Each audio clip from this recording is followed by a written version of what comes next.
নমস্কার বন্ধুরা, সুপ্রিয়া কিচেন আবার আপনাদের সবাইকে স্বাগত জানাই আরো একটা রেসিপিতে।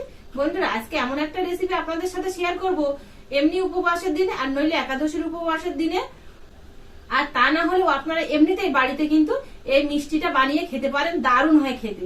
তো প্লিজ প্লিজ বন্ধুরা, আপনারা ভিডিওটা স্কিপ না করে প্রথমের থেকে শেষ পর্যন্ত দেখবেন। আশা করছি আপনাদের ভালো লাগবে।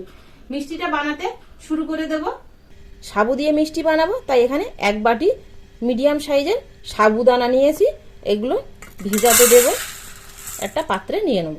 যতটা সাবুদানা আমি নিয়েছি ঠিক ততটাই এখানে লিকুইড দুধ, গরম দুধ নিয়েছি।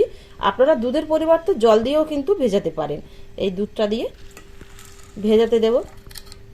দুধটা কিন্তু বেশ ভালোই গরম আছে। গরম দুধ না হলে আবার সাবুটা কিন্তু ভিজবে না। সাবুটা যাতে নরম হয়ে যায় ভিজে, সেই জন্য 10 মিনিট চাপা দিয়ে রেখে দেবো। গরম দুধে ভিজিয়ে রেখেছিলাম, 10 মিনিটেরও বেশি সময় হয়ে গেছে। এবার চাপাটা খুলে দেখব কি অবস্থায় আছে সাবুটা। ভেজাতে দিয়েছিলাম, সাবুগুলো ভিজে দেখুন আগের থেকে বড় বড় হয়ে গেছে আর বেশ এরকম একদম নরম হয়ে গেছে। এবার এর মধ্যে 2 চামচ চিনির গুঁড়ো দিয়ে দেবো, 1 চিমটি লবণ, 3 চামচ কোরানো নারকেল আর 2 চামচ গুঁড়ো দুধ, সব কিছু দিয়ে খুব ভালো করে এটা মাখিয়ে নেব। সাবুটা মাখিয়ে নিয়েছি, কিছুটা সাবু গালিয়ে নিয়েছে আর কিছুটা এরকম গোটা রেখেছে, আর বেশ এরকম একটা থকথকে ডোবা নিয়ে নিয়েছে। একদম হালকা না আবার একদম শক্ত না। এবার এই সাইডে আমি 5টা লিকুইড দুধ হিটারটা ধরিয়ে জাল করতে বসিয়ে দিয়েছি। দুধটা জাল করে 1/2 মতো করে নেব।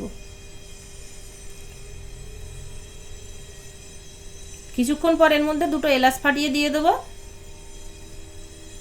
আর 1/2 চামচ পরিমাণ চিনি দেবো, তাহলে দুধটা মিষ্টি হয়ে যাবে আগের থেকে অনেকটা, আর মিষ্টিগুলো খেতেও ভালো লাগবে। এবার সাবুর ডোয়ের থেকে এরকম ছোট ছোট করে কেটে নিয়ে আর হাতের মধ্যে রেখে এরকম একটু গোল করে নেব। এবার দুধটা কিন্তু ফুটতে ফুটতে 250 মতো হয়ে গেছে। এবার মধ্যে দিয়ে দেবো, সবগুলো একইভাবে গোল করে দিয়ে দেবো। দেওয়ার সঙ্গে সঙ্গে কিন্তু ঘুঁটলে হবে না, কিছুক্ষণ পরে 1-2 মিনিট পরে তারপরে খুন্তি দিয়ে ঘুঁটে নেব। বেশিক্ষণ জাল করবো না, 2-3 মিনিট জাল করে নিয়েই নামিয়ে নেব। 2-3 মিনিট ফুটিয়ে নিয়েছি দুধের মধ্যে। মিষ্টিগুলো কিন্তু হয়ে গেছে দেখুন। আর এর থেকে কিন্তু পাতলা রাখবো না, আর এর থেকে আবার গাঢ়ও করবো না।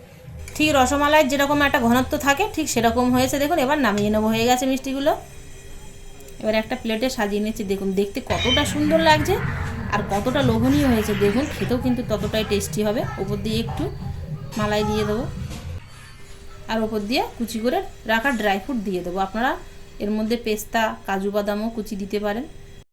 দেখুন মিষ্টিগুলো যতটা সফট হয়েছে ততটাই কিন্তু রসালো হয়েছে দেখুন। এই মিষ্টিটা আপনারা যে কোনো ওকেশনে বানিয়ে খেতে পারেন। যেমন নরম তুলতুলে, তেমন রসালো, তেমনও কিন্তু খেতে সুস্বাদু হবে।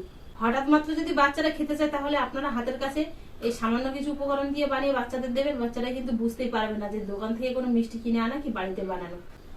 তো রেসিপিটা ভালো লাগলে আপনারা অবশ্যই তো বাড়িতে বানাবেন, আর ভালো লাগলে লাইক করে কমেন্টে জানাতে ভুল করবেন না। আবারও দেখা হবে আপনাদের সাথে পরবর্তী নতুন কোনো রেসিপিতে। ততক্ষণ আপনারা সবাই ভালো থাকবেন, সুস্থ থাকবেন।